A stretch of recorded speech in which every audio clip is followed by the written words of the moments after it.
ଜୟ ଜଗନ୍ନାଥ ସାଙ୍ଗମାନେ ସକାଳୁ ଉଠିଲା ପରେ ଡୁଡୁଲ ଭାବୁଛି ତାର ଫଟୋ ଉଠାଉଛି ସେଥିପାଇଁ ସେ ଦାନ୍ତ ଗୁଡାକୁ ନେଫିଡିକି ରହିଛି। ତାପରେ ତା ମାମୁ ଗୋଟେ ବେଲୁନ କୋଉଠି ପାଇଛି କି ଜାଣି ଏଡେ ବଡ ବେଲୁନ କିଣିକି ଆଣିଛି ତ ସେ ଫୁଲେଇବାର ପୁରା ବ୍ୟସ୍ତ ରହିଯାଇଛି। ତାପରେ ତା ମାମୁକୁ କହିଥିଲି ମୁଁ ତାକୁ ନେଇକି ଟିକେ ସ୍କୁଲରେ ଛାଡିଦବା ପାଇଁ।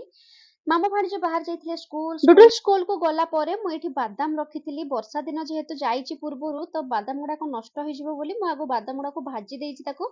ଆଉ ଭାଜି ସାରିଲା ପରେ ତା ଚୋପା ଭଲ କି ଛଡେଇ ଦେଇଥିଲି। ଛଡେଇ ସାରିଲା ପରେ ବିଶ୍ୱାସ କରନ୍ତୁ ଆମେ ଯେମିତି ଫେସ ୱାଶ କଲେ ମୁହଁଟା ଦେଖାଯାଏ ବାଦାମର ବି ମୁହଁଟା ସେମିତି ହିଁ ଦେଖାଯାଉଥିଲା। ଆଉ ଏଇଠି ଡୁଡୁଲ ସ୍କୁଲରୁ ପଳେଇ ଆସିଥିଲା। ପାଣି ତାକୁ ଏତେ ଜୋର ଶୋଷ ଯେ ସେ ପାଣି ପିଇ ଦଉଛି ଟିକେ ଠିଆ ହେଇକି ଆଗ। ଏଇଠି ମୁଁ ମୁସଲି ଖାଉଛି ବ୍ରେକଫାଷ୍ଟରେ ମତେ ଜମା ବି ଭଲ ଲାଗେନି ମୁସଲି। ତାପରେ ଡୁଡୁଲର ଜିଦି ଦେଖନ୍ତୁ କେମିତି ଡବାରେ ଏତେ ଅମୁଲ ଅଛି ତଥାପି ସେ ପକେଟ ଅମୁଲ ଚିଲ୍ଲେ ଯାଇକି ହିଁ ଖାଇବ। କଣ କହିବି ପିଲାକୁ ଏତେ ଜିଦ୍ଦି ହେଇଗଲାଣି। ତାପରେ ଏଇଠି ମୁଁ କଖାରୁ ଶାଗ ବାଛି ଦେଇଥିଲି ମାମୁ ଘରୁ ଏଇ ଶାଗ ଆସିଥିଲା।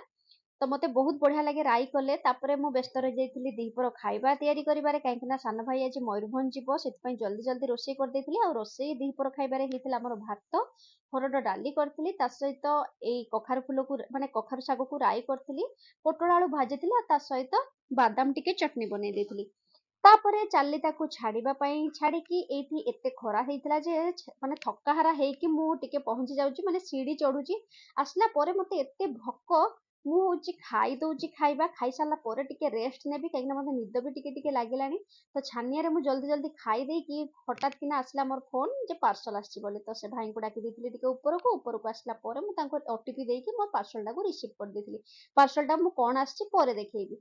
ଏଇଠି ଶୋଇକି ଟିକେ ଉଠିଛି ଏଇଠି ଡୁଡୁଲ ତା ଜେଜେ ପାଖରେ ଶୋଇଥିଲା ଆଉ ଆସିକି ଏଇଠି କଣ କରୁଛି ନା ମୋ ମୁହଁରେ ପାଉଡର ଲଗଉଛି। ଆଉ ମୁଁ ତାକୁ ପଚାରୁଛି କାହିଁକି ଲଗଉଛୁ ସେ କହୁଛି କି ମତେ ନାଇଁ ମାମା ମୁଁ ପାଉଡର ଲଗେଇକି ତମ ମୁହଁକୁ ବ୍ଲେଣ୍ଡ କରିଦେବି। ମାନେ ସେ ବ୍ଲେଣ୍ଡ ମାନେ ବି କଣ ଜାଣିଗଲାଣି।